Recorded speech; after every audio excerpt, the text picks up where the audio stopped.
Every map that has ever been drawn has an edge, and for most of human history, people had to decide what to put there. Imagine a beach at the far west of the known world, late in the day, with the sun going down over open water and nothing beyond it that anyone has come back from. There is a man standing on the sand who has sailed as far as the ships of his time allow. He is not lost. He has simply arrived at the place where the information stops. The Greeks had an answer for what lay past that point, and it was not emptiness. They said that the world is a disk, and that around the whole rim of it runs a single enormous river flowing back into itself with no source and no mouth, and that everything else, every sea and spring and well, is fed from it. So the question for tonight is this: what did people put at the edge of the world when they had no way of knowing, and what happened to those places once somebody finally went and looked? If these ancient stories help you rest, subscribe so the next story can find you at bedtime. We will go slowly and a long way out. We will start with the river itself and with the one member of an entire defeated generation who was left in peace because of what he was. Then we will walk the rim, one direction at a time, and meet the people the Greeks placed at each of the four edges, who are all happier and more virtuous than the Greeks, and who all live somewhere nobody can check. We will go past the pillars with a man from Marseille who sailed north in the 4th century before the Common Era and came back with a description of ice and of a sea you cannot walk on or sail through, and who was called a liar for 600 years. We will look at the islands where the dead are said to be comfortable, and at the one that Plato invented and that people are still looking for. And at the end, we will follow the edge outward as it retreats, off the maps and into the sky, to a frozen thing 4 billion miles away that was briefly given the oldest name for the last place there is. Okeanos is not the sea. That distinction matters more than almost anything else tonight. The sea, for a Greek, is the Mediterranean and the waters near it, and it is salt, and it has coasts, and it belongs to Poseidon. Okeanos is fresh water, and he is a river, and he runs in a circle around the entire disk of the earth, and he flows back into himself forever. He has no source. He has no mouth. There is nowhere he begins and nowhere he empties, because he is his own destination. Homer calls him the source of all things. Every other river is his child. So are 3,000 daughters, the Oceanids, and the poem that lists them gives up partway through and says that it is hard for a mortal man to tell all their names. The sun comes up out of him in the morning and goes down into him in the evening and travels back along him at night in a golden cup while he sleeps. The stars bathe in him, all except the Great Bear, which the Greeks noticed never sets, and they explained that by saying she alone has no share in the baths of Okeanos. He is also, in the family, a Titan, one of the 12, and when the war came, he did not fight. Nobody in the sources explains why. He is simply absent from the fighting, and he is never listed among the imprisoned, and afterwards he is still there, still flowing, still being called the origin of the gods by poets writing on the side that won. There is a reading that makes sense of it, and it is the reason he is the right way into tonight. You cannot imprison the edge. Tartaros is inside the world. Everything the victors did to the losers, they did inside the boundary. But the boundary itself is not a place you can put someone. It is the line past which there is no putting. So the one Titan, who is the rim of the world, simply carried on, and nobody troubled him. Before we walk the rim, it is worth knowing what shape they thought it was, because the answer changed inside the period we are talking about. And the change is one of the great moments in the history of thinking. The oldest picture, the one in Homer, is a flat disk with the ocean river around it and the sky as a solid dome fitted over the top.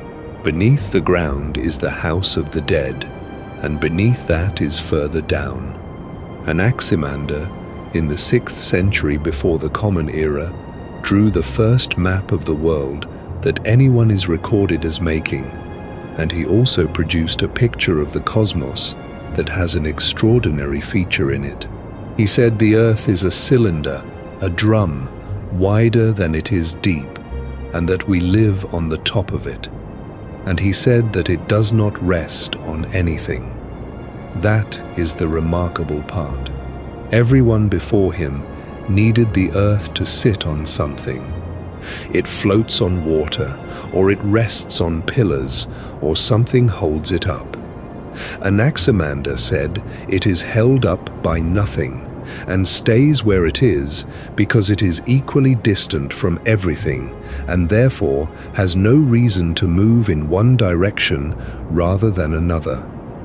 That argument is wrong about the physics, and it is one of the most impressive pieces of reasoning in the ancient world, because it is the first time anybody proposed that a thing might need no support at all. Herodotus, a century later, is openly rude about world maps. He says he laughs when he sees the many people who have drawn maps of the world, and none of them sensibly, showing ocean running round the earth as though drawn with a compass, and making Asia and Europe the same size. He is right that they were drawing a diagram rather than a survey. And by the 4th century, the sphere had won among people who thought about it. Aristotle gives 3 arguments for it, and the third is observational and still good. As you travel north or south, different stars come into view, and the change is quick enough that the Earth cannot be very large.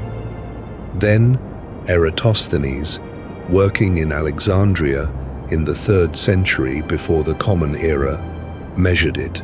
He knew that at noon on the summer solstice, the sun stood directly over a well at Syene in the south, and he measured the angle of a shadow at Alexandria at the same moment, and knowing the distance between the 2 places, he calculated the circumference of the whole Earth.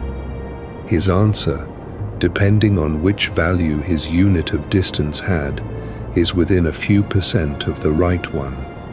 So within about 300 years, the Greeks went from a disk with a river round it to a measured sphere, and both pictures were being taught in the same language, and the older one never quite went away, because the poetry it belonged to did not. Now the rim, one direction at a time, and we begin in the north, because that edge is the happiest. Beyond the mountains at the north of the world, past the place where Boreas the north wind comes from, the Greeks placed a people called the Hyperboreans, which means simply the ones beyond the north wind. Everything reported about them is good. They live in a temperate country with mild air. The sun shines there differently, and in some accounts it rises and sets only once a year. They have no war and no hard work. The ground gives 2 harvests. They are said to live 1,000 years, and when a person has had enough, they are described as garlanding themselves and jumping cheerfully from a rock into the sea. Pindar says that neither by ship nor on foot can you find the marvelous road to the gathering place of the Hyperboreans. That is a formal statement that the place is unreachable, made by a poet who is happy to describe it in detail anyway. Apollo is said to spend 3 months of every year with them, going north for the winter, and Delos received offerings from them every year, sent overland, wrapped in straw, passed from people to people, down through Europe until they arrived. Herodotus reports this with the caution of a man who has heard it locally and is repeating it because it is interesting. The Hyperboreans are the clearest case of the pattern that runs through this whole subject. They are placed exactly one step beyond the last place anybody has been. They are described as living better than the Greeks in every respect, and the description includes a note explaining why nobody can go and check. At the southern edge, and in the oldest layer, also the eastern one, are the Ethiopians, whose name in Greek means the burnt-faced ones, and refers to the people living at the far south of the known world. Homer calls them the blameless Aethiopians, and says something odd about them, which is that the gods go and stay with them. At the beginning of the Odyssey, Poseidon is absent from the council of the gods because he has gone to the Ethiopians, to a feast, and he is described as delighting in the sacrifice. They are split, in Homer, into 2 groups, some at the setting of the sun and some at the rising, which suggests that in the oldest picture they occupied the whole southern rim. They are always described as the most just of people and the most favored. Their sacrifices are the ones the gods actually enjoy. Herodotus, writing later and having talked to people who had been further south than most Greeks, keeps some of this and adds detail. He describes the long-lived Aethiopians, whose king is chosen for being the tallest and strongest, who live to 120, and who have a spring whose water is so light that nothing will float on it, and which makes their skin shine. He reports the Persian king sending spies to them, and their king sending back a bow with a message that when the Persians can draw a bow of that size, they should come with a larger army, and until then they should be grateful the Aethiopians do not want more land than they already have. That is a folk tale, and Herodotus probably knew it, but the shape is the same as the north. The people at the edge are better than us, more just than us, healthier than us, and further away than we can conveniently go. The western edge is the dark one, and the passage that fixes it is in the Odyssey. Odysseus is told to sail to the far shore of Okeanos to speak with the dead, and when he gets there, Homer describes what he finds. He says that the ship came to the deep-flowing Okeanos, where the land and city of the Cimmerian men are, covered in mist and cloud, and that the shining sun never looks upon them with his rays, neither when he climbs toward the starry heaven, nor when he turns back again from heaven toward earth. But deadly night is spread over those wretched mortals. That is 4 lines, and it did more work than almost any other 4 lines in ancient geography. A people at the western edge, permanently under cloud, on whom the sun never shines. There were real Cimmerians. They were a nomadic people north of the Black Sea who invaded Anatolia in the 7th century before the Common Era, and are recorded in Assyrian documents. Whether Homer's mist-covered people at the edge of the ocean have anything to do with them, beyond the name, is disputed and probably unanswerable. Later writers, wanting to place them, put them in various locations, and one popular candidate was near Cumae in Italy, where there were volcanic caves and a lake said to be an entrance to the underworld, which suited the atmosphere. The word survives in English in a very particular way. Cimmerian, as an adjective, means intensely dark, and it is used of gloom. Milton uses it. It is one of the few English words whose entire meaning comes from a description of a place at the edge of the world that probably never existed where it was said to be. At the southern edge, alongside the Ethiopians, Homer places one other thing, and it appears in a simile. He is describing the Trojans advancing with a great noise, and he compares the sound to the clamor of cranes, which he says fly toward the streams of Okeanos, bringing slaughter and death to the pygmy men, and offering evil battle from the air. That is the whole of it in Homer. One simile. Out of that single comparison grew a tradition that lasted 2,000 years. The Pygmies, a people of very small stature, living at the southern rim, at war every year with migrating cranes. Later writers gave the war details. The Pygmies ride out on goats and rams to break the cranes' eggs. The cranes arrive in autumn. Battles are described. It was painted on vases and carved and repeated by geographers, and it was still being included in serious works of natural history in the Renaissance. The cranes, at least, are real. Common cranes do migrate south along the Nile in enormous noisy flocks, and anyone who had seen that and heard it would understand why it sounded like an army. And there are peoples of short stature in Central Africa whom Europeans later named using this Greek word, which is why an ancient joke about birds ended up as a term applied to actual human beings. The western gate of the Mediterranean, the strait between Spain and Morocco, was the practical edge of the Greek world for a very long time, and they marked it with a story. Heracles, on his way to fetch cattle from an island beyond it, is said to have set up 2 pillars, one on each side. Some versions say he split a mountain to make the strait. Others say he narrowed it to keep the monsters of the outer ocean from getting in. What is certain is that beyond that point, the Mediterranean stops and the Atlantic begins, and the Atlantic behaves entirely differently. It has tides that a Mediterranean sailor would find alarming, and swell, and weather from a direction nobody was used to.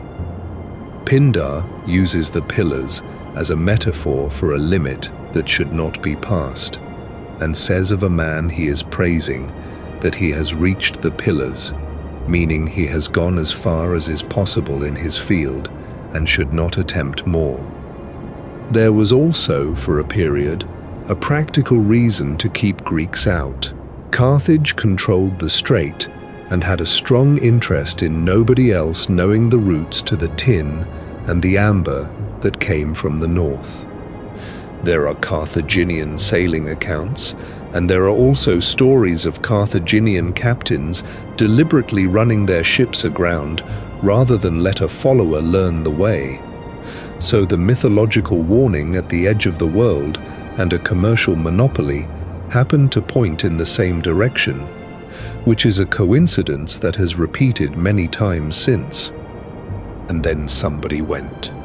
Around the year 330 before the Common Era, give or take a decade, a Greek from the colony of Massalia, which is Marseille, went past the pillars and turned right and sailed north and kept going. His name was Pythias. He was, on the evidence, primarily a scientist rather than a trader.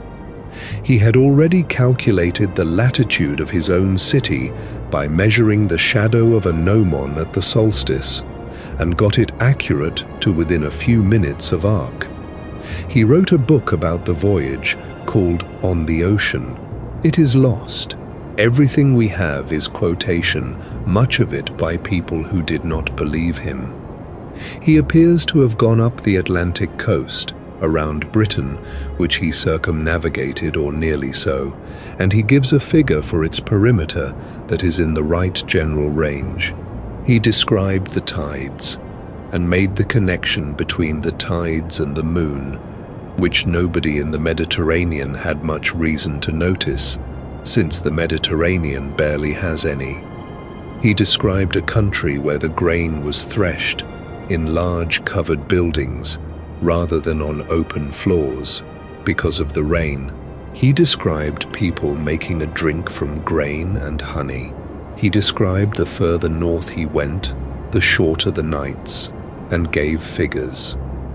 And then he said he went 6 days beyond Britain to an island called Thule, where the summer night is only 2 or 3 hours long, and where the sun at midsummer barely sets. And he said that one day further north from there, the sea is no longer sea.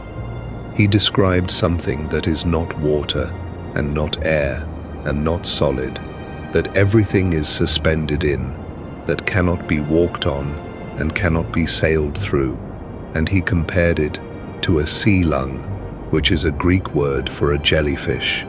Whatever he saw, whether it was slush ice forming, or dense freezing fog, or the pack ice edge with fog above it, that description was so far outside the experience of the people reading it that it became the main reason he was disbelieved. Polybius called him a liar. Strabo, writing 3 centuries later, is savage about him and says that anyone who has told such falsehoods about the known regions is unlikely to be telling the truth about the unknown ones. It took until the modern period for it to be generally accepted that Pytheas had probably done more or less exactly what he said. The tides and the moon, the length of the northern days, the grain in barns, the honey drink, the ice. He was reporting, and the people quoting him were sitting in the Mediterranean, deciding it could not be true because they had never seen it. The name Thule outlived the argument about whether Pytheas had been there, and it became something more useful than a location.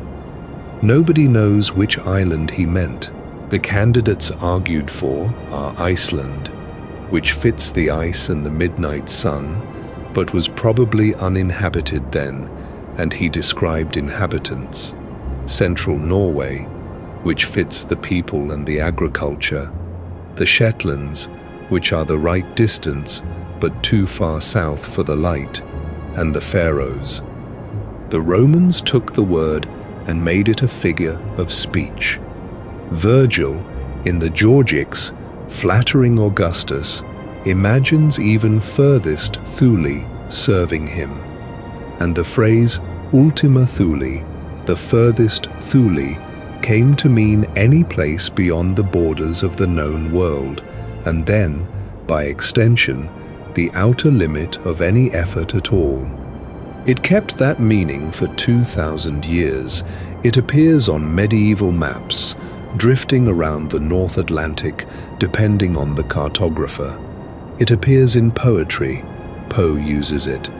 It is the name given by explorers to a settlement in Greenland.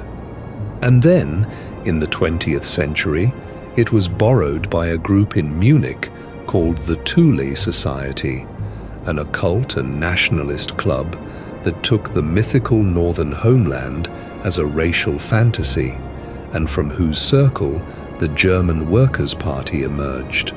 That association is why, when the name came up again in our own century, it caused a problem.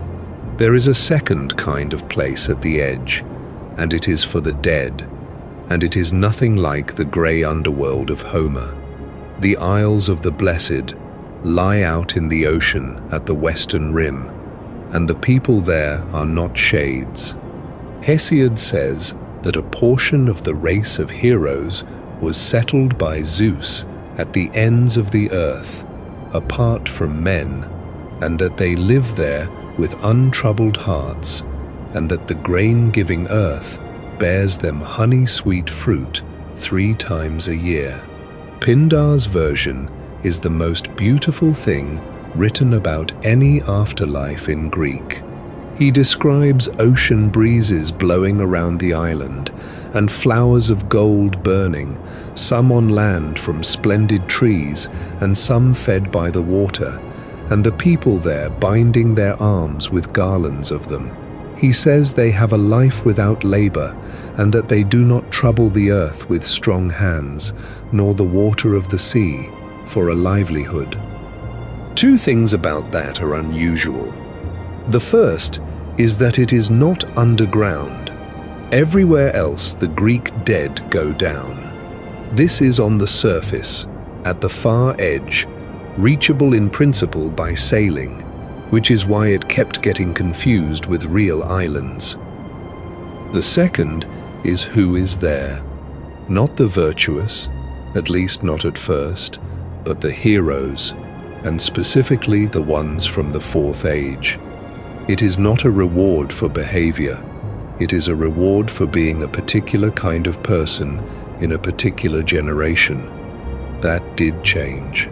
By Pindar's time, the entry requirement has become moral, involving keeping the soul free of unjust deeds through 3 lifetimes in each direction, which is a doctrine of reincarnation appearing inside a victory ode for an athlete.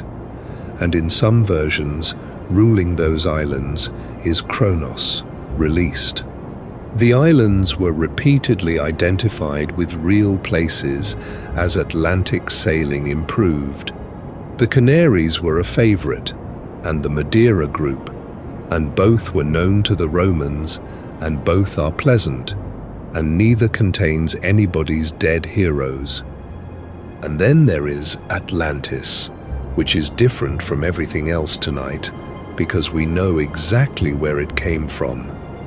It appears in 2 dialogues by Plato, the Timaeus and the unfinished Critias, written in the 4th century before the Common Era. It appears nowhere before that. Not in Homer, not in Hesiod, not in Herodotus, not in any Egyptian source, not anywhere. The story is told as something an Athenian statesman heard from his grandfather, who had it from Solon, who had it from priests in Egypt, who read it in their records. That is 4 removes, and Plato is a careful writer who does not stack up removes by accident. The content is this: 9,000 years before, there was an island beyond the Pillars of Heracles, larger than Libya and Asia together, ruled by kings, descended from Poseidon. Its capital was built in concentric rings of land and water, with a temple plated in silver and gold, and it had elephants, and a canal system, and a large fleet, and it grew corrupt, and attacked the Mediterranean world, and was defeated by Athens, alone, at the head of the Greeks. And afterwards, in a single day and night, the island sank into the sea. The purpose is not mysterious if you read what surrounds it. The dialogue that precedes it is the Republic, in which Socrates describes an ideal state. Then he says he would like to see that state in motion, at war. Atlantis is the answer. It is a story invented to show an idealized Athens defeating an enormous corrupt naval empire.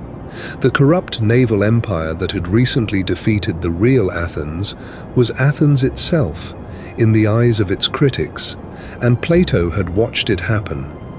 He also describes the whole account, in the text, as a tale, and one of his characters says explicitly that he will treat it as though it were true. It has been searched for continuously since the Renaissance. The candidate locations proposed run into the dozens, and the most respectable of them is the eruption of Thera in the Aegean, which did destroy a Bronze Age civilization and did leave a ring-shaped island, and which happened about 900 years before Plato, rather than 9,000, and inside the Mediterranean, rather than beyond the pillars. The pattern that runs through tonight is worth noting here in its purest form. When there is space at the edge of the map, people fill it. And when someone fills it with a story that is explicitly labeled as a story, other people will go looking anyway, for centuries, because the edge is the one place where the labeling does not seem to stick. While the poets were putting blessed peoples at the rim, goods were arriving from those directions, and the goods are the reason anybody knew there was anything out there at all. Amber came from the north. It is fossil tree resin, and the richest source in the ancient world was the southern shore of the Baltic. It was traded down through Europe along established routes, hand to hand, for something like 2,000 years before the Greeks were writing anything down. Amber has been found in Mycenaean graves. The Greeks knew it as electron, and they knew it did something peculiar, which is that when you rub it, it picks up small light objects. That property was noted and named after the substance, and the word is why we now have electricity. Tin came from the northwest, and tin is not optional, because bronze is copper and tin, and there is very little tin around the Mediterranean. The main sources were in what is now Cornwall and Brittany.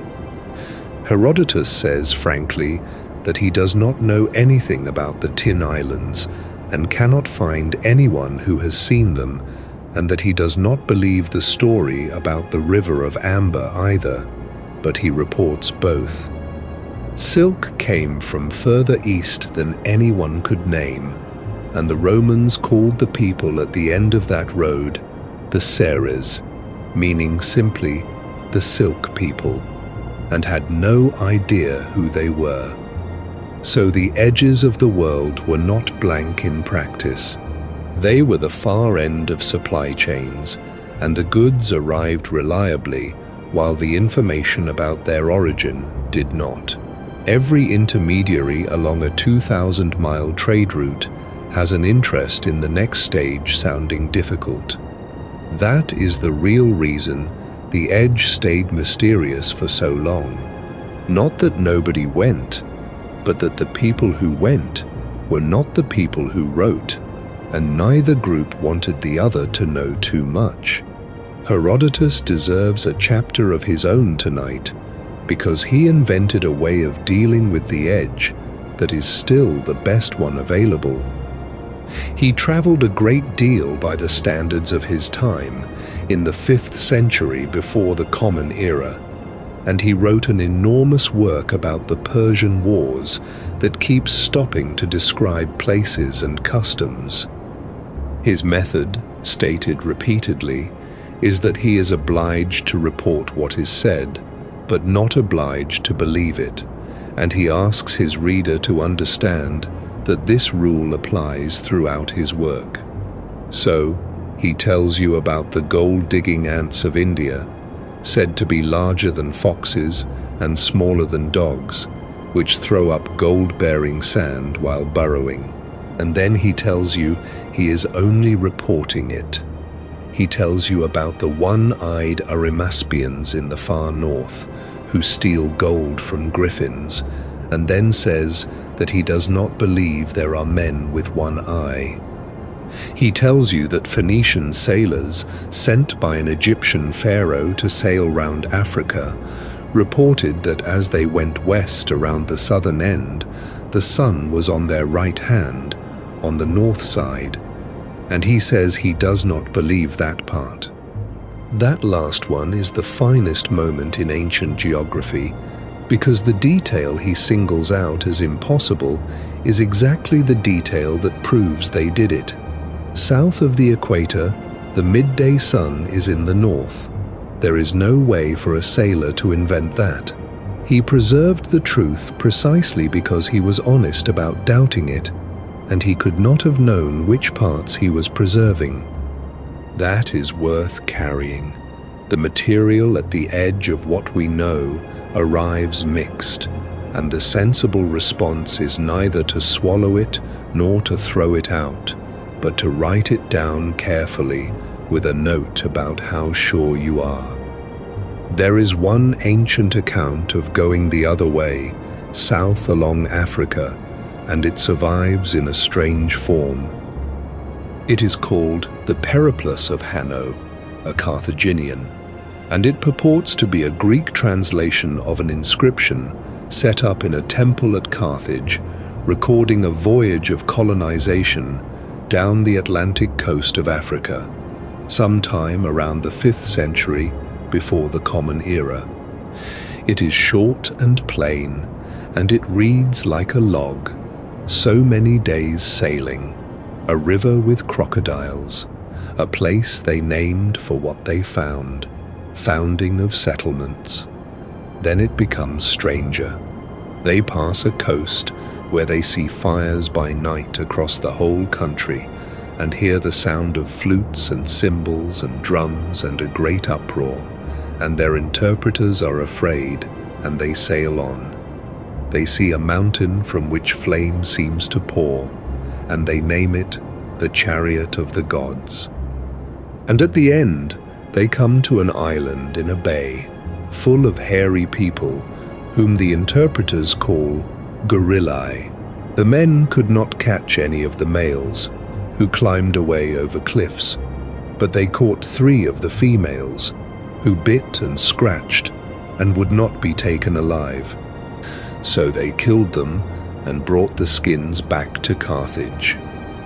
Whether the account is authentic is argued, whether the creatures were apes of some kind or a people the Carthaginians did not recognize as people is not answerable from the text. The word survived. When a 19th century missionary and a naturalist needed a name for a newly described great ape from West Africa, they reached for that word out of Hanno's Periplus, and that is why gorilla is the name of an animal. 2,500 years from a sentence on a temple wall in Carthage to a species name. The Greek edge passed into medieval Europe and changed shape, and the change tells you what the maps were for. The standard medieval world map is not a navigation tool. It is a diagram of meaning. The commonest form is called a TO map, because it is a circle with a T inside it. The circle is the ocean, still there, still going all the way round. The upright of the T is the Mediterranean, and the crossbar is the Don and the Nile, and the 3 areas produced are Asia at the top, Europe at the bottom left, and Africa at the bottom right. East is at the top, not north, which is why we still say that you orient a map from the word for east. The largest surviving example is the Hereford Mappa Mundi, made around 1300, on a single sheet of calfskin, about 1.5 meters across. It is still in Hereford Cathedral. Jerusalem is in the middle. The Garden of Eden is at the top, on an island, behind a wall of fire. The known cities are marked, and so are the places from the Bible and from Greek myth, all at once, without any sense that they belong to different kinds of reality. And around the southern and eastern edges are the monstrous races, inherited almost intact from the Greek and Roman writers, the Blemii, with no heads and their faces in their chests, the Ceopods, with one enormous foot they lie on their backs and use as a sunshade, the dog-headed cynocephali, the people who live on the smell of apples. All of them are on the rim, none of them are in the middle. The map is saying something quite precise. which is that the further you go from the center, the stranger things become and the less certain you can be, and that at the very edge, you may not even be able to tell what counts as a person. There is a phrase everyone knows about old maps, and it is worth clearing up, because it is a good example of how a thing at the edge acquires detail it never had. The phrase is, "Here be dragons." It appears, in Latin, on exactly one surviving artifact, as far as anyone has been able to establish. That is the Hunt Lennox globe, a small copper sphere made around 1510, now in New York, on which, in the region of Southeast Asia, are the words Hic sunt dracones. That is it, one globe, and possibly one other closely related object. Medieval and Renaissance maps do have monsters on them. Sea serpents, whales with tusks, giant crabs, mermaids. But they are usually decoration or a warning about a specific hazard, and the famous phrase is essentially a modern legend about old maps rather than a feature of them. What the map makers actually wrote in the empty parts, when they wrote anything, was more like, "Here are lions," or "unknown land," or simply nothing. The idea that they wrote dragons is our own contribution. We wanted the edge of their world to be more frightening than they made it, which is itself a small demonstration of the whole pattern. Then, over about 400 years, the blank spaces were filled, and the process has a shape worth noticing. The Atlantic crossing, the rounding of Africa, the Pacific, then coastlines, which are relatively easy because a ship can follow them. Then interiors, which are hard because somebody has to walk. Then the poles, which took until the 20th century and killed a great many people. The last genuinely blank areas on land maps were filled within living memory of people now alive. The interior of New Guinea, parts of the Amazon, the Antarctic interior, which was crossed for the first time in 1958.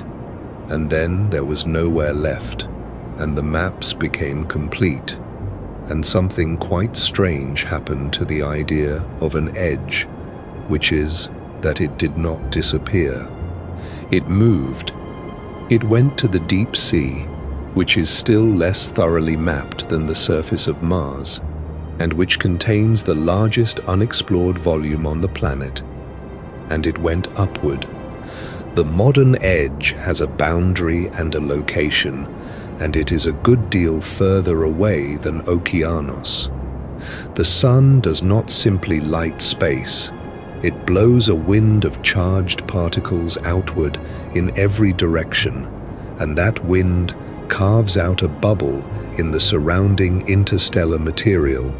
The boundary of that bubble, where the solar wind slows and stops and the pressure of the galaxy takes over, is called the heliopause, and it is the edge of the sun's territory in a real physical sense.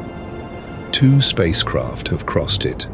Voyager 1 in 2012, Voyager 2 in 2018. Both were launched in 1977, before most people listening to this were born, on missions expected to last 5 years. They are still transmitting. The signal takes more than 20 hours to arrive and is received by dishes that have to be pointed with great care because the power reaching them is measured in units too small to be worth naming.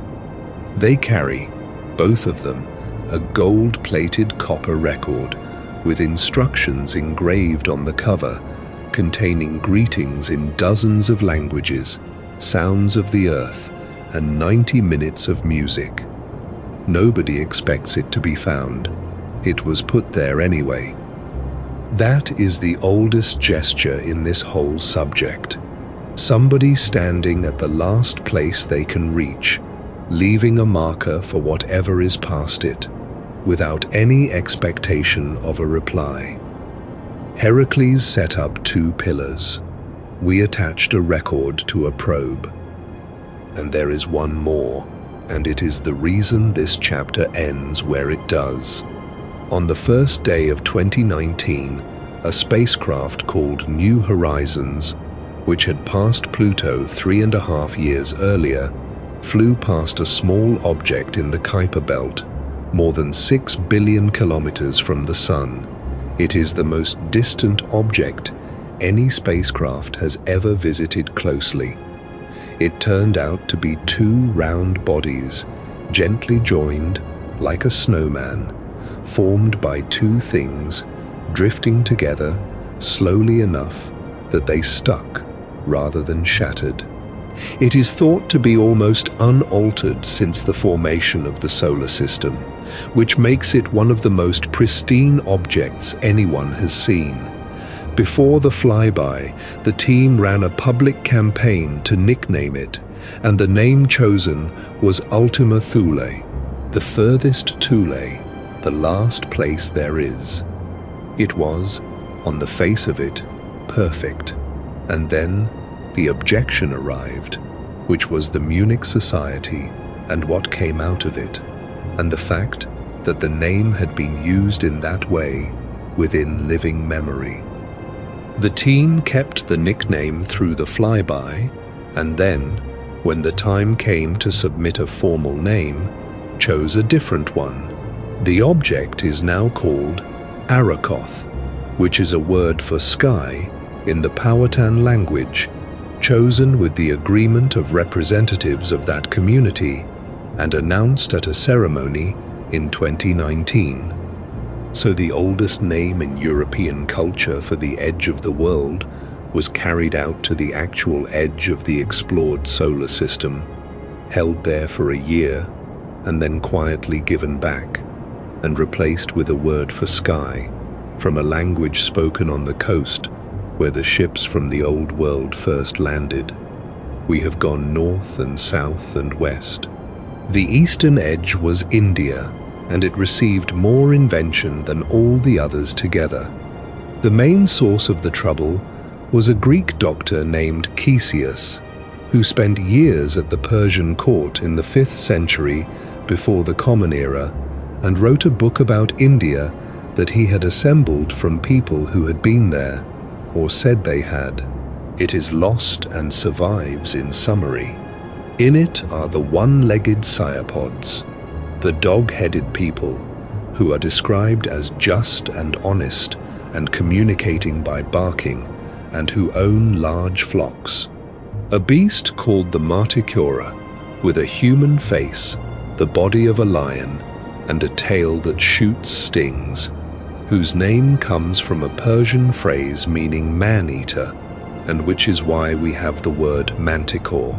A spring that runs liquid gold, a worm in the river Indus, large enough to pull down a camel.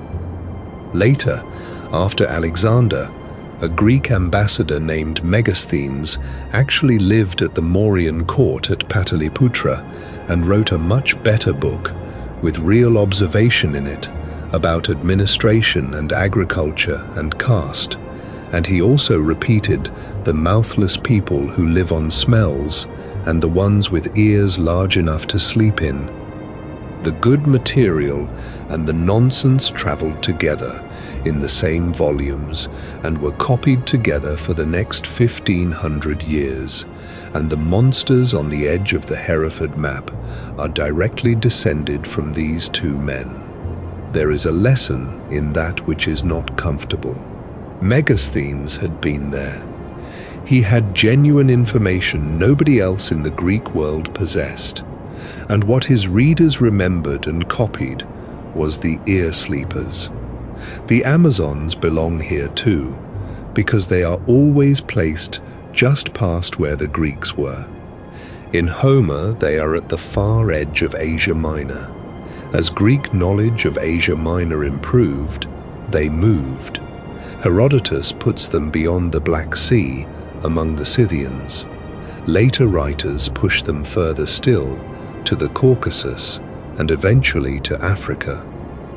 That drift is the whole story in miniature. They are always exactly one region beyond the last place anyone can verify, and when that region becomes known, they move.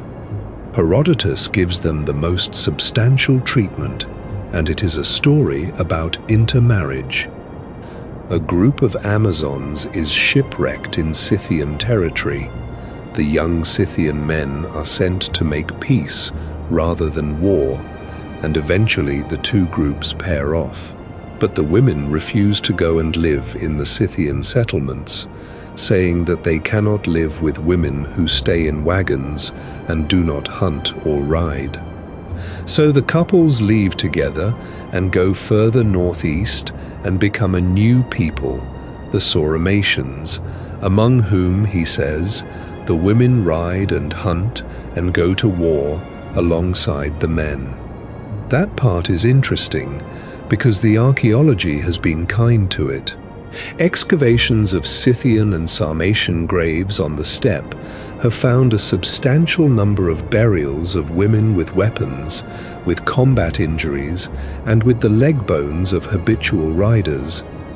The single-breasted archer of the Greek imagination appears to be an invention resting on a false etymology of the name, but a nomadic people east of the Greek world in which women rode and fought turns out to have been real, and Herodotus wrote it down as a story about the edge.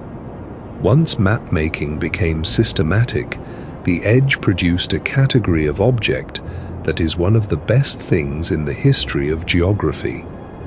Islands that were charted, named, sailed for, and did not exist. High Brazil appeared on charts west of Ireland from about 1325. It was drawn as a perfect circle with a channel through the middle. Expeditions sailed from Bristol to find it in the 1480s. It stayed on maps for 500 years, and the last appearance is in the 1860s, marked as a rock. Friesland appeared in the North Atlantic in the 1550s, larger than Ireland, with a detailed coastline and named towns, on the strength of a document produced by a Venetian family about ancestral voyages. It was copied onto serious charts for a century. Bermeja was mapped in the Gulf of Mexico from the 1530s. Its position mattered in the 20th century because it would have affected the boundary of an exclusive economic zone over oil fields, so the Mexican government sent a survey in 2009 to find it. There is nothing there. And Sandy Island, in the Coral Sea, appeared on a chart in 1876 and was copied forward, and was in scientific databases and on a well-known online map into the 21st century. In November of 2012, an Australian research vessel sailed to the position deliberately to check and found open water 1,400 meters deep. Each of them was a mistake, or a hopeful sighting of fog, or a low cloud bank or floating pumice, and each was then copied from chart to chart, because a cartographer who leaves out something another cartographer has drawn looks careless. The edge kept producing islands for as long as there was room for them, and each one had to be individually sailed to and disproved, and the last of them held out until people alive today were middle-aged. The Greeks were not unusual in putting something good at the rim, and it is worth stepping outside them briefly. The Hebrew Eden is placed in the east, with 4 rivers running out of it, 2 of which are the Tigris and the Euphrates, and 2 of which nobody has securely identified, and after the expulsion, it is closed off with a guard and a turning flaming sword. It is not destroyed, it is still there. and it is unreachable, which is exactly the structure of the Hyperboreans. The Irish tradition has the land of the young in the west across the sea, where nobody ages, and a whole genre of voyage tales about monks and heroes sailing out to islands of increasing strangeness. The Chinese tradition has the islands of the immortals in the Eastern Sea, Penglai chief among them, where the plants are jeweled and there is a herb that prevents death, and emperors sent expeditions to look for them. One such expedition, under the first Qin emperor, is said to have sailed east with several thousand young people and never returned. The pattern is close to universal. Just past the last place we can reach, there is a country where the people are better and older and healthier and at peace, and the route is either lost or forbidden, and the reason nobody has brought back proof is built into the story. It is hard not to read that as a shape the mind makes, rather than a report. The edge is where we put the version of things that we cannot have and do not want to give up. The river itself had a long afterlife, and it went in two directions at once. In Roman art, he becomes a face, a bearded head with crab claws in the hair and seaweed in the beard, staring out, usually on a mosaic floor at the center of a bathhouse.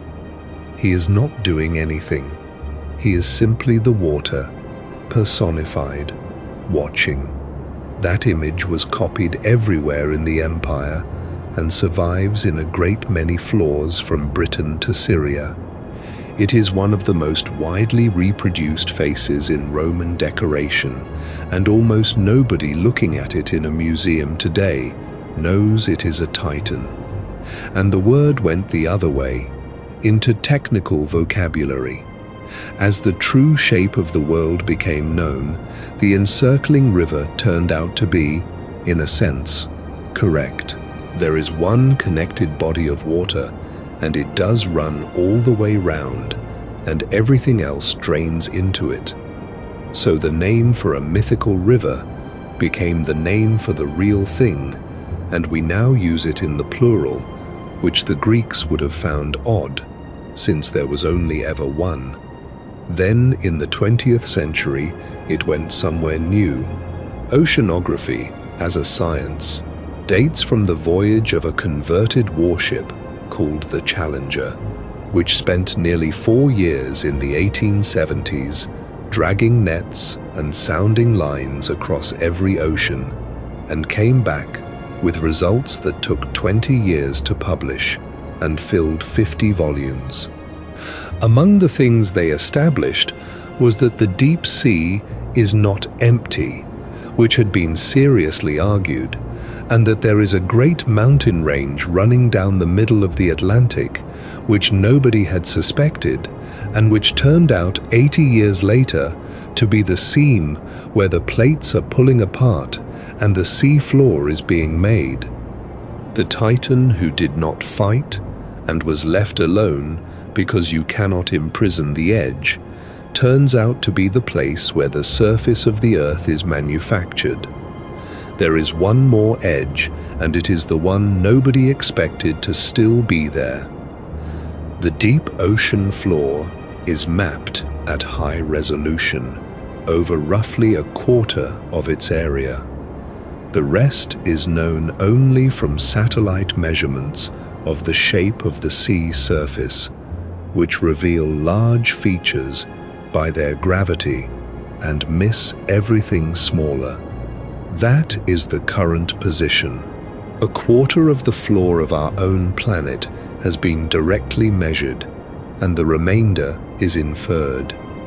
The deepest point, in the Mariana Trench, is nearly 11 kilometers down and has been visited by people 4 times in 70 years. More people have walked on the moon. The pressure at that depth is around 1,100 times what it is at the surface. There is no light, and there are animals living there, including small crustaceans in quantity, and there is bacterial life in the sediment beneath the floor, kilometers down into the rock. There is a reasonable case that the largest habitat on Earth by volume is the deep sea, and that most of the life on this planet by number lives in the dark, in the cold, under pressure, in places nobody has been. The Greeks put an unreachable country at the rim of the world and filled it with a people better than themselves. It turns out there is an unreachable country. It is much closer than they thought, and it is mostly full of very small things doing extremely slow chemistry. So, before the candle, the thought that runs under all of it. A map with no edge is not possible. Any account of the world has to stop somewhere, and whatever is at that stopping point does the same job, whether it is a river running back into itself, a wall of flame around a garden, a phrase about dragons, or the place where the equations stop returning values. And the thing people put there is remarkably consistent. Not danger most of the time. That is our idea. What they actually put there was a better version of home. A people who live longer, work less, quarrel less, and are more just. A country the gods prefer to visit. Islands where the earth bears fruit 3 times a year, and nobody troubles the sea for a living. They put the good life at the edge, and then built into the description the reason nobody can go and check, so that it would not have to survive being visited. And each time the edge moved, the good country moved with it, past the north wind, then past the pillars, then past Thule, then past the last coastline, then off the planet. There is something worth respecting in that, rather than laughing at it. These were not stupid people. Herodotus knew he was repeating things he doubted, and said so. Pythias went and looked and reported accurately, and was called a liar for 600 years by men who had not gone. Plato labeled his invented island as a story in the text, and it has been searched for ever since. What the edge does is hold the part of the picture that we do not have and are not willing to leave blank. Every generation fills it with the same thing, and every generation is slightly embarrassed by the previous one's version and fills it again. Once the sphere was accepted, a problem appeared that occupied serious people for well over 1,000 years. If the Earth is a ball, then there is a southern half, and there may be land on it, and there may be people. The Greeks coined a word for them, antipodes, meaning the ones with their feet opposite ours. 2 objections were raised, and both were reasonable given what was known. The first was physical. The region between, at the equator, was believed to be a torrid zone, so hot that nothing could cross it, and nothing could live in it. If that were true, then any people on the far side were permanently unreachable, and would have been since the beginning. The second objection was theological, and it followed from the first. If they cannot be reached and never could be, then they cannot be descended from a common ancestry with us, and cannot have heard any message that was preached here. Augustine, writing in the 5th century, deals with this directly, and concludes that the story of people on the far side is not to be believed, on the grounds that Scripture does not lie, and it says nothing about them. Notice that he does not deny the earth is round. That is not the argument, and the idea that medieval Europe thought the world was flat is a 19th century invention that has been remarkably hard to kill. The argument is about whether the far side is inhabited and how that could be squared with a single human family. The question stayed open until the 15th and 16th centuries, when ships crossed the torrid zone repeatedly, without difficulty, and found people on the other side of it, at which point the physical objection collapsed and took the theological one with it. It is a good case of what the edge does to thinking. For 1,000 years, the most careful minds available reasoned rigorously from premises that were simply untrue, and the thing that settled it was not an argument, it was somebody sailing there. There is a stranger version of the same instinct, and it lasted almost as long.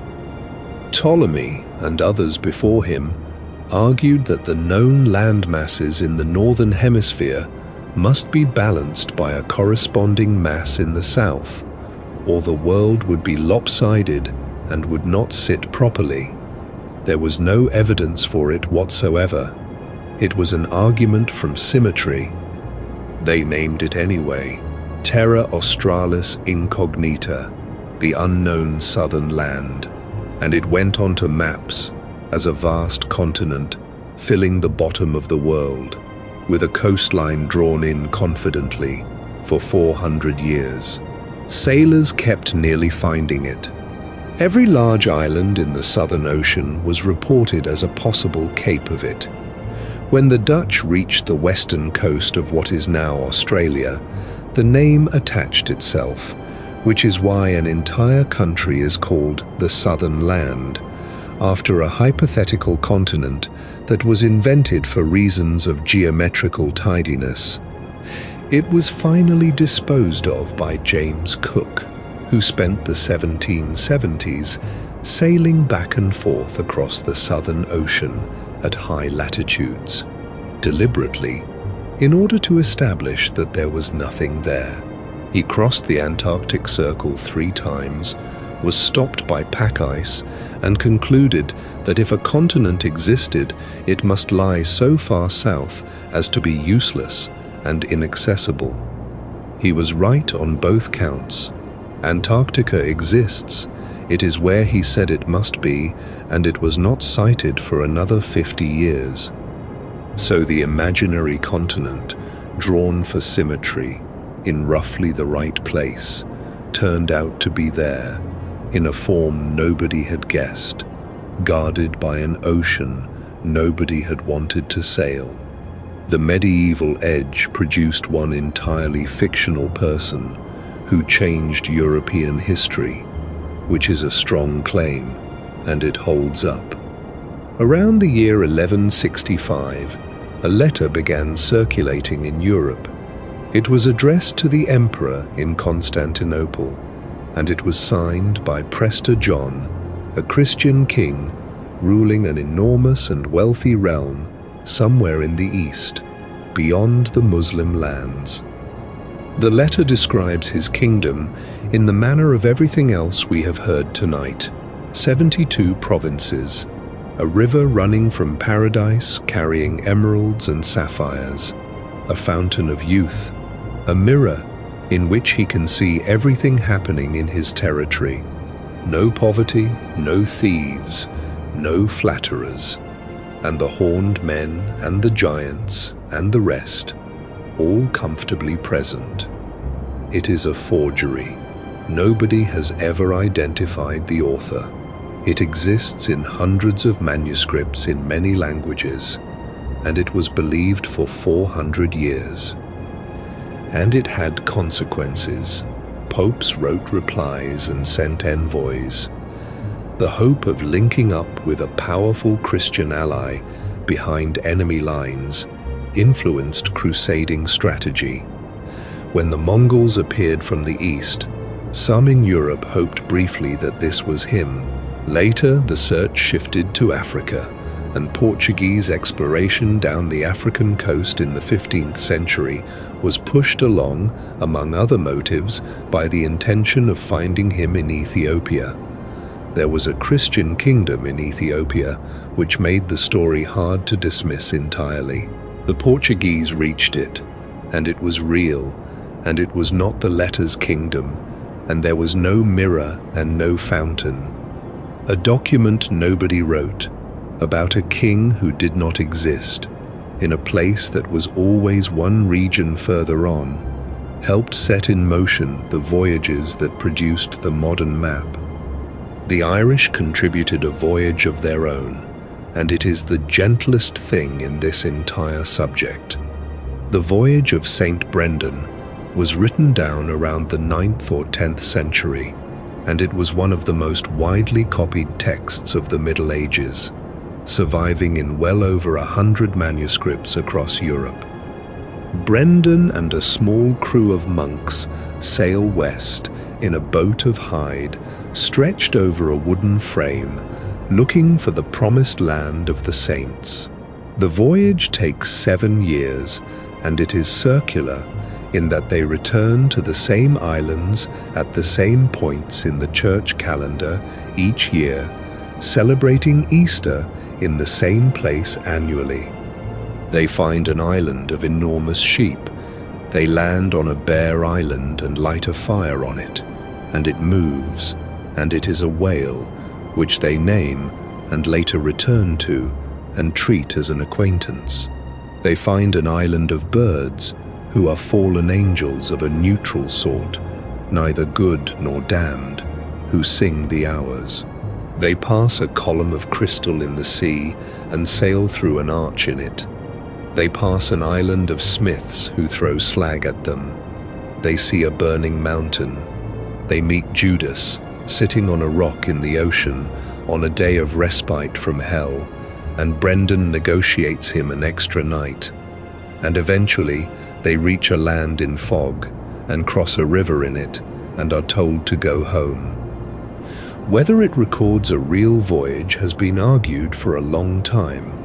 Irish monks certainly reached Iceland and the Faroes, and possibly further, in exactly that kind of boat, and in 1976 a replica hide boat was sailed from Ireland to Newfoundland to establish that it was possible. The floating island that is a whale, the crystal column that might be an iceberg, and the island of smiths throwing hot slag, which sounds a great deal like volcanic Iceland, are all suggestive. But what it is really about is the shape of the year. They keep arriving back at the same islands for the same feasts. The edge of the world in that story is not a destination. It is a circuit, and the point of it is that they keep going round and keep singing at the right times. The Isles of the Blessed had a practical twin, and it left a mark on every map in use today.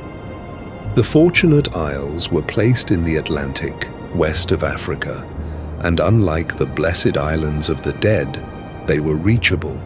Ships from the Mediterranean world got there. They are the Canaries, and possibly Madeira, and they are pleasant, and they were inhabited. Because they were the westernmost known land, Ptolemy used them as the 0 point for longitude.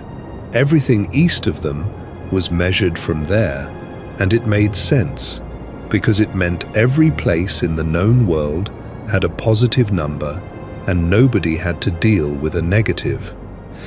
That convention held in various forms for a very long time. Different countries later moved the line to run through their own capitals, so there were French maps measured from Paris, and Spanish maps from Cadiz, and Dutch maps from a peak in the Canaries, which made comparing charts a nuisance. The argument was settled in 1884 at a conference in Washington, which adopted Greenwich, largely because a great majority of the world's shipping was already using British charts. So the line that all our times and coordinates are measured from was originally placed at the edge of the world and has since moved inward to a hill in southeast London. One more forgery, more recent, and it is instructive because of how it was caught. In 1965, Yale announced a map bound with a genuine medieval manuscript. which appeared to date from the 1440s and which showed, in the northwestern Atlantic, an island named Vinland, with an inscription describing its discovery by Norse voyagers. If genuine, it would have been the earliest European depiction of any part of the Americas, drawn half a century before Columbus. The Norse voyages themselves are not in doubt. There is a confirmed Norse site at Lance or Meadows in Newfoundland, excavated in the 1960s, with buildings and ironworking dated to around the year 1000. The sagas describing the voyages are real texts. The map, however, was doubted almost immediately, and the doubts were technical rather than historical. The ink was analyzed and found to contain anatas, a form of titanium dioxide manufactured industrially from the 1920s. Later analysis found the ink line to be a modern compound over a faded yellowish line, which is the opposite of what happens when genuine medieval iron gall ink ages. In 2021, Yale stated plainly that the map is a fake. The detail worth keeping is what gave it away. Titanium, named by a chemist who chose the word specifically because it meant nothing, ended up as the substance that proved a forged map of the edge of the world was forged. There is a human pattern in all this that the sources are quite consistent about, and it is worth a moment before the end. The people who actually went to the edge were usually not believed when they came back. Pytheas described the ice and was called a liar for 6 centuries. The Phoenician sailors described the sun on the wrong side, and Herodotus preserved the detail while refusing to accept it.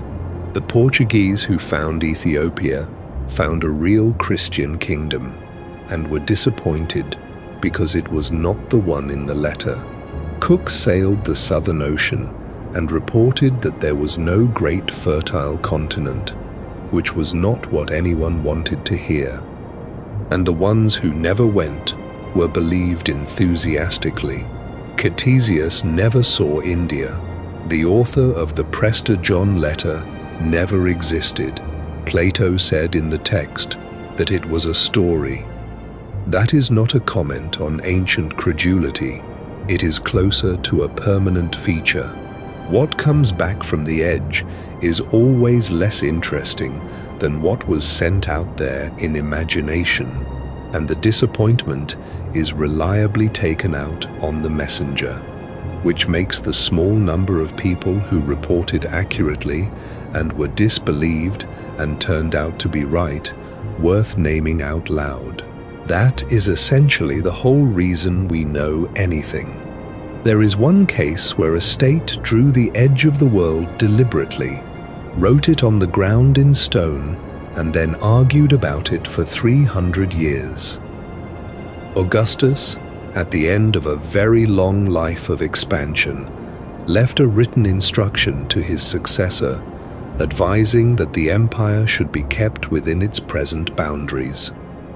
Tacitus reports it and clearly finds it interesting, since it goes against everything Roman policy had been.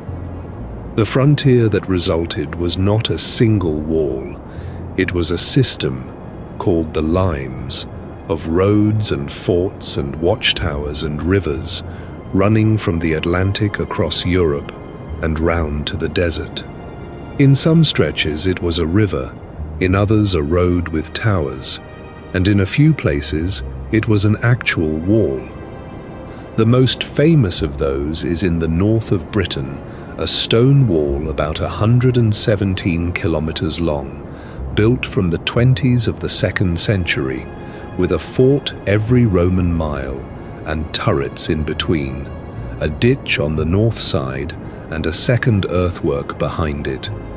What it was for has been argued about since it was rediscovered. Not on the evidence, primarily a defensive line against a serious army, since it was not built to be fought from in the way a medieval castle is. More likely a customs and control barrier, a way of regulating who crossed and where and with what, and a very expensive statement about who was inside and who was not. The Vindolanda tablets, thin wooden postcards preserved in the wet ground at a fort just south of it, are the human end of that. They are ordinary letters, a birthday invitation from one commander's wife to another, a request for more beer since the men have none, a note about socks and underpants being sent up from the south.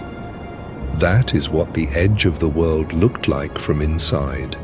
Cold, damp, administratively fussy, and short of beer. Ptolemy wrote a geography in Alexandria in the 2nd century, and it is the most consequential book in this entire subject. It contains coordinates, latitude and longitude for about 8,000 places, and instructions for projecting a curved surface onto a flat one. It is a manual for making maps mathematically, rather than by drawing what you have heard. The Latin West lost it, the Greek East, and then the Arabic world kept it, translated it, corrected parts of it, and built on it. It came back into Western Europe around 1400, was translated into Latin, and once printing arrived, it went everywhere. The effect was enormous, and one specific error in it changed history. Ptolemy had underestimated the size of the Earth, rejecting Eratosthenes' good measurement in favor of a smaller figure, and he had also stretched Asia too far east. Both errors work in the same direction. Together, they make the ocean between Western Europe and Eastern Asia far narrower than it is.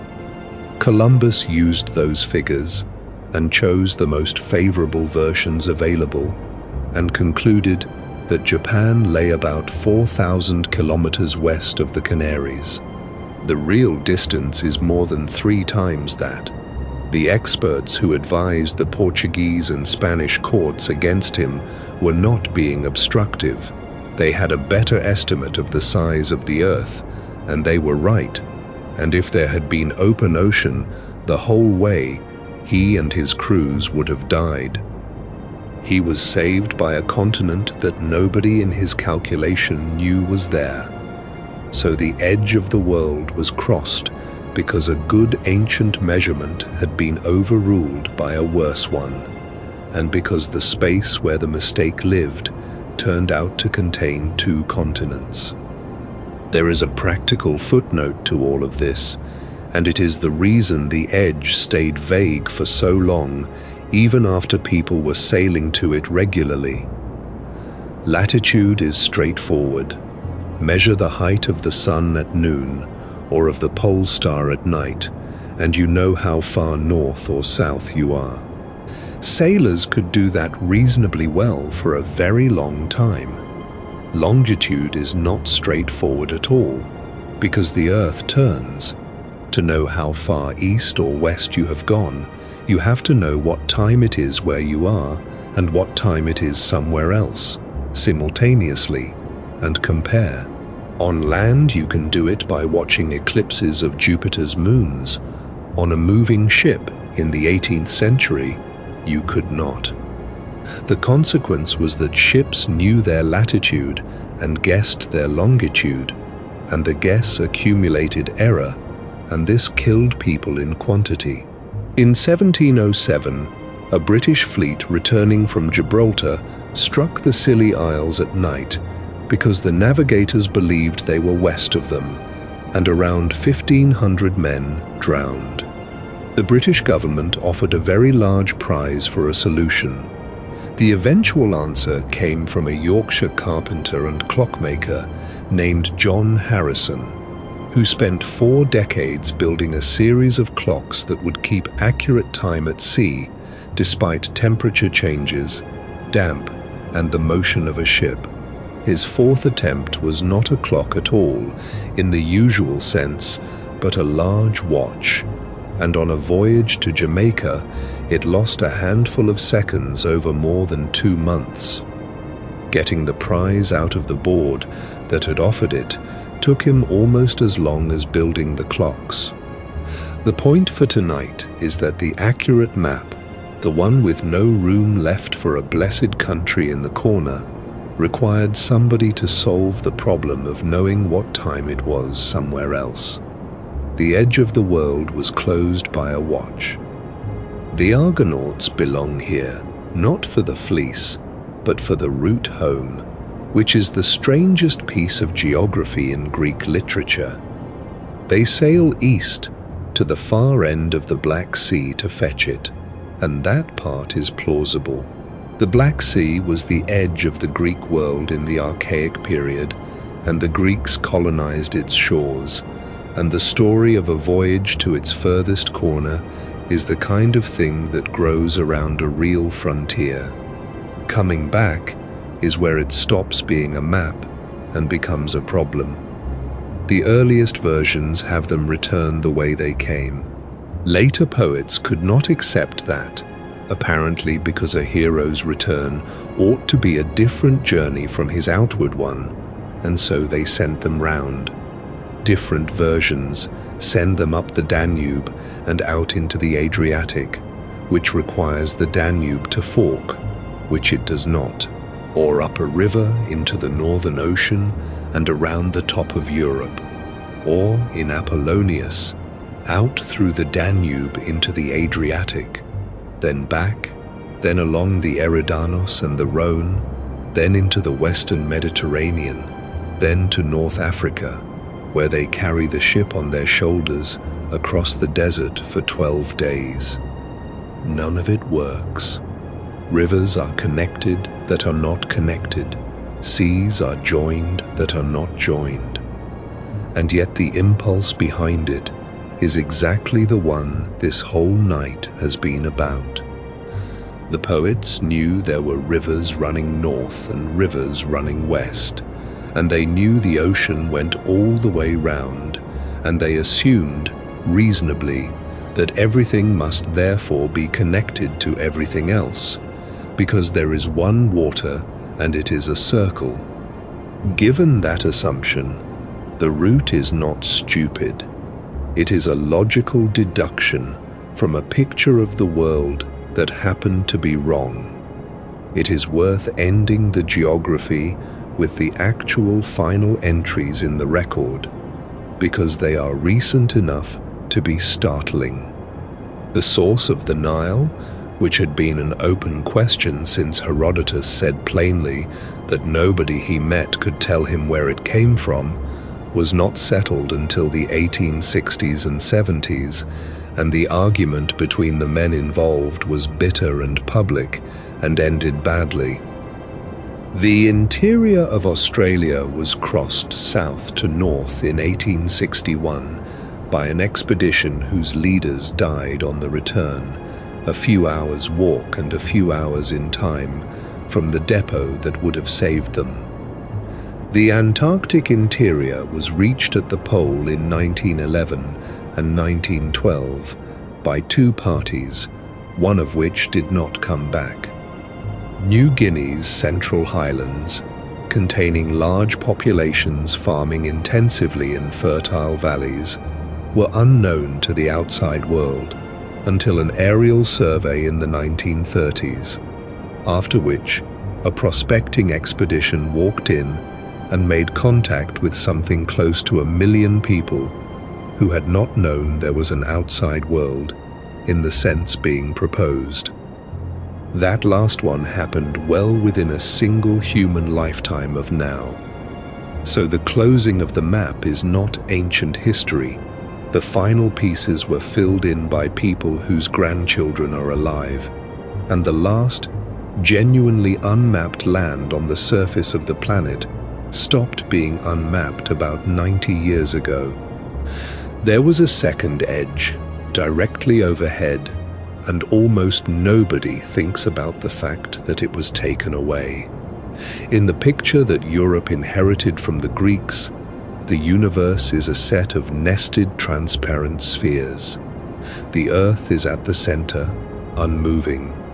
The Moon, the Sun, and the planets each ride on their own sphere, and outside all of them is one final sphere carrying the fixed stars, turning once a day, and beyond that there is nothing at all, or in the Christian version, heaven.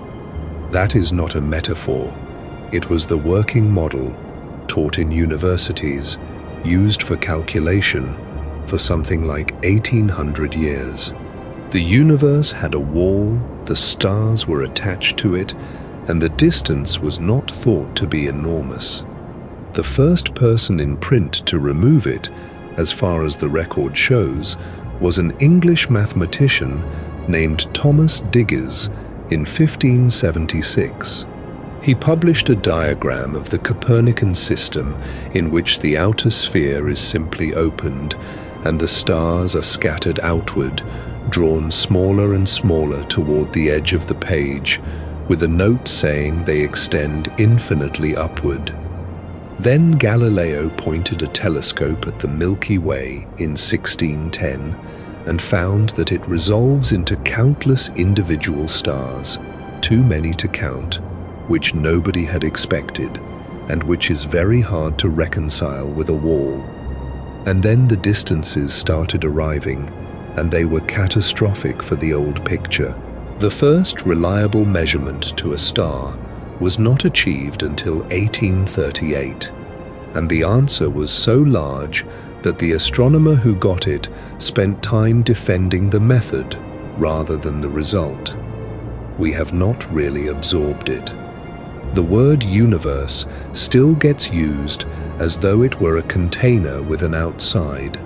The honest position is that space may be infinite, and that even if it is not, there is a limit to what can ever be seen, set by how long light has had to travel, and that limit is not an edge of anything. It is a horizon, and it is different for every observer, and there is more beyond it that will never arrive. The Greeks put a river around the world and a wall around the sky. We have removed both and replaced them with something harder to picture, which is a boundary that is not a place and that moves with you. There is a single object that captures the last moment before the map changed, and it survives. In 1492, a merchant and navigator named Martin Behaim, back in his home city of Nuremberg, oversaw the making of a terrestrial globe. It is a ball of laminated linen over a wooden frame, painted about 1/2 meter across. It is the oldest surviving globe in the world. It shows Europe, Africa, and Asia. Between the west coast of Europe and the east coast of Asia, there is open ocean, dotted with islands, including St. Brendan's Island and Cipangu, which is Japan, placed far too close. It was completed in the same year that Columbus sailed, and before any news came back. So it is a picture of the world drawn by a well-informed man at the precise moment before the information changed, and it is wrong in the specific way that made the voyage seem reasonable. The ocean is too narrow. Asia is too near. There is nothing in between. It sat in Nuremberg through everything that happened afterwards, and it is still there, in a museum, and the paint is faded, and the writing is hard to read, and it shows an Atlantic with nothing in it. One correction before we finish, because the popular picture of the ancient and medieval sea is wrong in an instructive direction. They were not, on the evidence, much afraid of monsters. Sea monsters appear in the decoration of maps and in stories, and a sailor would presumably rather not meet one, but the fear does not dominate the practical literature. What they were afraid of is entirely mundane and is recorded in detail: running out of water, being becalmed, rot in the timbers, and worm in the hull, being blown off a coast they knew onto one they did not, fog, fire, which on a wooden ship with an open cooking hearth is the worst thing that can happen. And other people, since piracy was constant and unremarkable and was a career, the sailing seasons in the Mediterranean were short, for good reasons. Hesiod, who was a farmer and not a sailor and says so, gives his brother advice about it anyway, and tells him that there are 50 days after the solstice when sailing is safe, and that at other times it is best to keep the ship hauled up and packed with stones against the wind. He also says, dryly, that he himself has only ever made one sea voyage across a narrow strait, and that he is nonetheless going to explain shipping to his brother because the Muses taught him to sing. The point is that the terror at the edge of the world is largely a literary and decorative phenomenon, and the men who actually went were worried about drinking water and the state of the corking. The monsters were for the people at home reading about it. There is a small practical matter that decided a great deal of this, and it is worth saying plainly, because it explains why the edge stayed where it did for so long. Ancient ships were mostly coastal. They were built to be beached. They carried limited water, and their crews navigated by landmarks, and by soundings, and by knowing what the bottom looked like when the lead came up. Sailing out of sight of land was done, and there were regular open water routes, but it was the exception, and it was uncomfortable. That is why the Mediterranean was crossed constantly, and the Atlantic was not. It is not that nobody was brave enough. It is that a vessel designed to run along a coast, with a crew that finds its position by recognizing a headland, has no method available once the headland is gone. Everything changes with the instruments. The magnetic compass arrives in Europe around the 12th century. The astrolabe and then the quadrant give a way of taking the height of the sun. Better hull shapes and rigs make it possible to sail closer to the wind, and therefore to beat back against it, which is the real barrier, because a ship that can only run downwind can go out, but cannot return. That last point is the one usually left out. The reason the Atlantic stayed closed was not the going, it was the coming back. Once ships could work to windward and could find their latitude reliably, the ocean stopped being an edge and became a route, and the countries at the rim stopped being unreachable and became destinations, and every blessed island had to move further out or stop existing. The oldest surviving sailing directions we have from the Mediterranean are a set of coastal notes listing headlands, harbors, watering places, and the number of days between them. They are practical documents written by men who expected other men to use them, and they contain no marvels at all. Not one blessed island, not one people who live on smells. Just where to find fresh water and how long it takes. One more thing about the rim, and then we can put it down. The Greeks had a phrase for the far edge that is worth hearing in its own words. They spoke of the ends of the earth, and they used it the way we might say, the back of beyond. But they also meant it literally, and the places they attached it to were specific. Homer sends Hera there, when she wants to be out of reach, to the limits of the fertile earth, to visit Okeanos and Tethys. Prometheus is chained there, Atlas stands there, the dead heroes are settled there, Every figure who is removed from the ordinary business of the world is removed in the same direction, which is outward. That is a useful thing to notice about the whole picture. The center is where the arguments happen. Troy, Thebes, Mycenae, the crowded, quarreling middle of the map, full of gods interfering and men dying about it. And the rim is where things are put when they are finished with, or too dangerous, or too good to be allowed in the middle. Peace in this arrangement is not something that can happen at the center.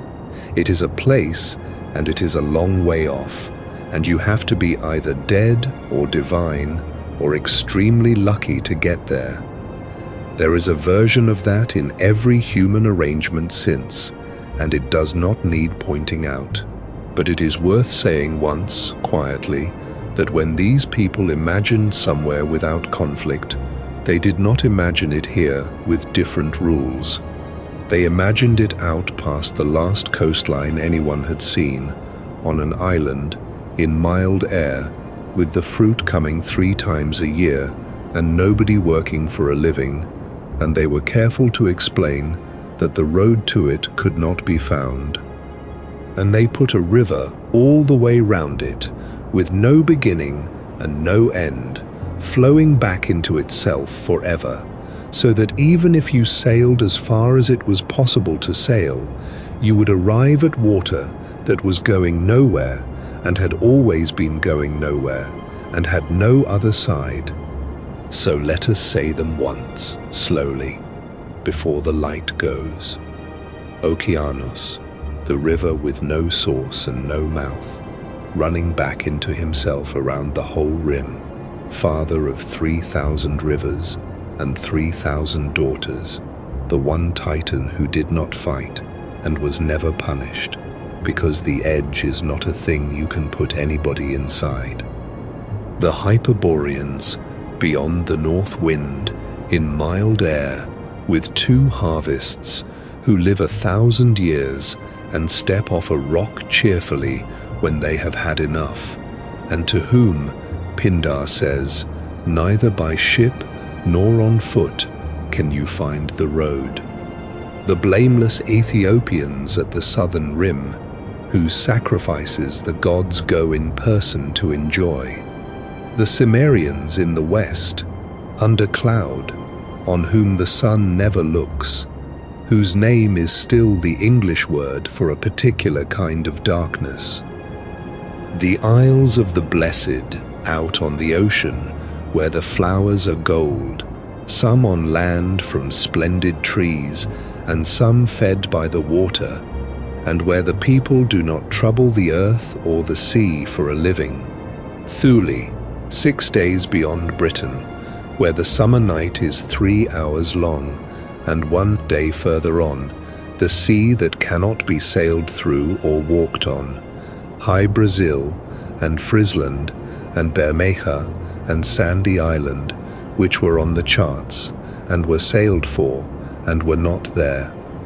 And Arakoth, 2 frozen bodies leaning together in the dark 6 billion kilometers out, which for 1 year was called the furthest Thule, and then was given a word for sky instead. Let the rim go quiet now. The river with no beginning still turning, the cranes over the southern marshes, the cold beach at the far west where the information stops. Let the ships that sailed for islands that were not there come home. Let the map makers put down their pens with the corners still empty. Let the 2 probes go on in silence with their records aboard, unheard, as they will for a very long time. Imagine the whole of that outer water far behind you, its distances and its unreachable countries no longer pressing on your thoughts. In your mind, reach back and close an invisible door onto the outer water, feeling it move on silent hinges, sealing the edge of the world and everything beyond it in calm and order. Then see a single candle. its flames steady in the darkness. With a slow, gentle breath, blow that candle out and let the last curl of light fade into the night. Rest well, sleep deeply, and let the ancient stories carry you into the night.